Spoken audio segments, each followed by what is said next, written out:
This movie is for Learning Target 10 of Unit 6, Geometry, Polygons in the Coordinate Plane.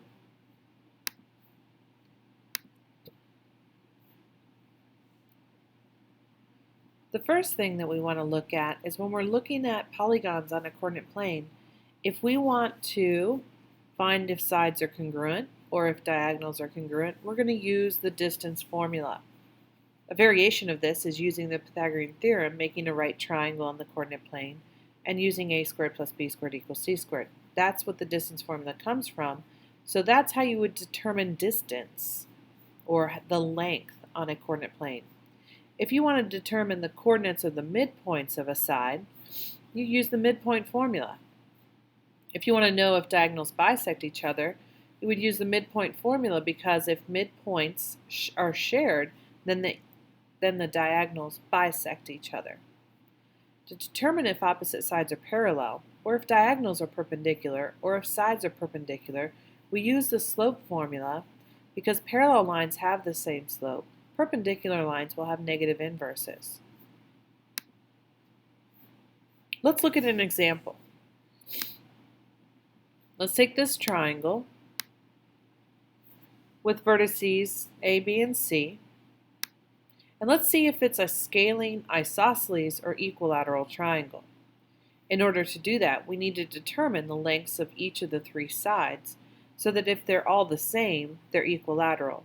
If only two are the same, it's isosceles, and if none of them are the same, it's a scaling triangle.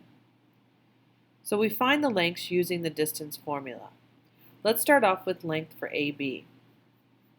So I use the distance formula, 4 minus 0, for the x's, quantity squared, plus 4 minus 1 quantity squared.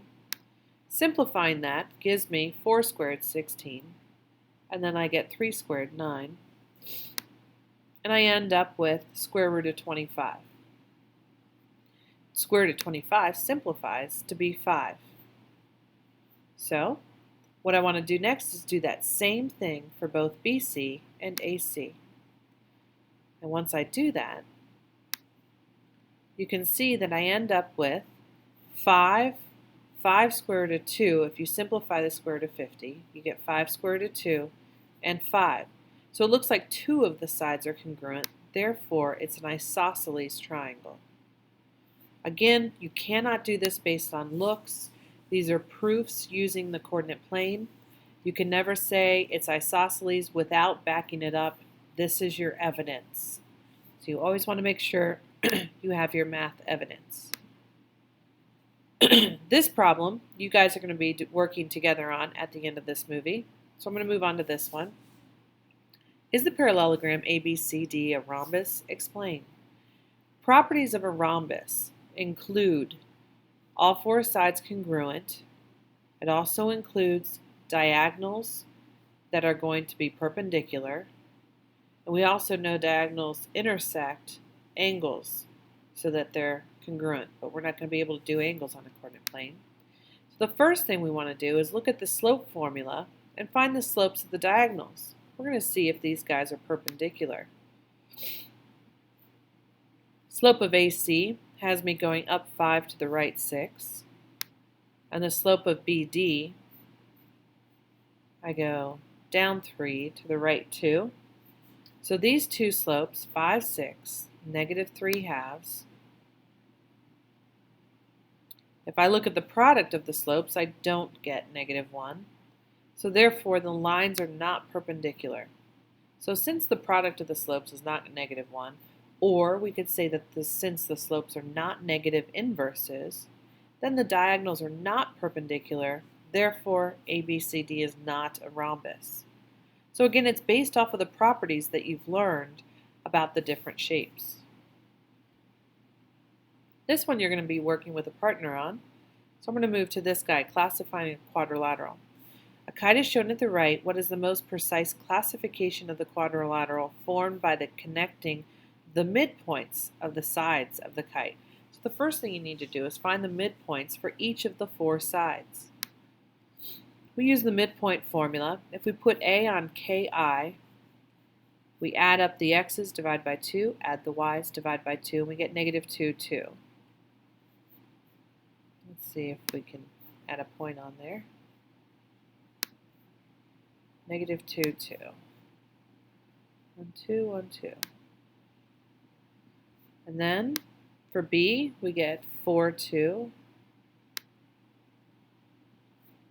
For C, we get 4, negative 2. And point D is going to be at negative 2, negative 2. So now I'm going to see what shape I get when I connect these. Oops. That was a little bit off. Well, to me, it's looking like a rectangle. So let's see. We've got our diagram here, similar to what I just drew. If we're going to classify these, we're going to look at AB, which A is at negative 2, 2, A right here, B, this distance right here, we're going to use the definition of distance on the number line, we're just counting it. We get a distance of 6, CD is 6, BC, just counting those, gives us 4, and AD gives us 4. So it looks like opposite sides are congruent. Since they're congruent, we know that it's a parallelogram. Since AB and CD are both horizontal, and BC and AD are both vertical, the segments form right angles. So, because I've got 4 90-degree angles and opposite sides congruent, we have a rectangle. And that's how you do that problem. This problem you guys are going to be working together on, so I'm going to skip it. It has you making an isosceles trapezoid, reminding yourself that that means the legs are congruent with one pair of parallel sides. We're going to skip this because that's similar to the one you just did. So this will be the end of movie LT10, and you're going to be working in groups to complete some of the problems dealing with this movie.